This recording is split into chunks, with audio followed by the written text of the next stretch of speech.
Okay, this is a demonstration of Dropbox at work. Dropbox has a lot of cool features that are really valuable, but one of them is the ability to move around very large size files that are very difficult to email. For example, here's a picture of a building, and this picture saved on my desktop here is a large high-resolution photograph. It's actually only about 1.5 MB, but I've seen people come into the help desk with pictures that are 2, 3, 4, 5, 6 megabytes because they've taken them on really good cameras.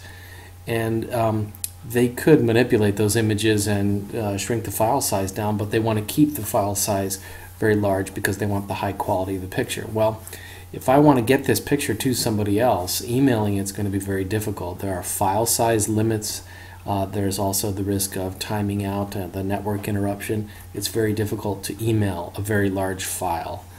And so one of the things I could do is just put it in my Dropbox. So I'm going to go up to my system folder, or my Places folder here, Places tab, and go to the Home folder where I know my Dropbox is.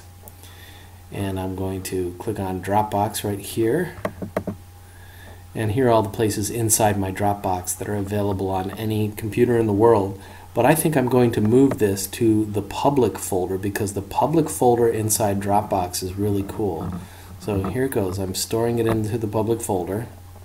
And now let's go have a look at it inside the public folder. And there's the picture of the building.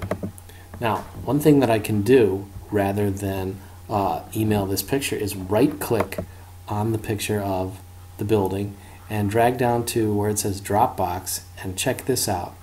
I can copy a public link that gets created. So I'm going to copy the public link. That's a link to this picture on the internet.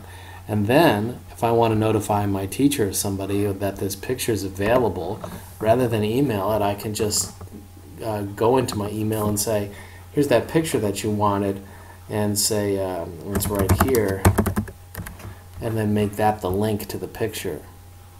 That way the person doesn't have to wait for me to email it and possibly not receive the picture because of the file size limitations.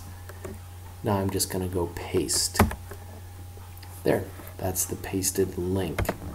And I'm going to hit OK and send this email off, and that way that person can receive the email with the link and download the picture himself or herself, rather than have me try to risk emailing it and getting lost with the file size.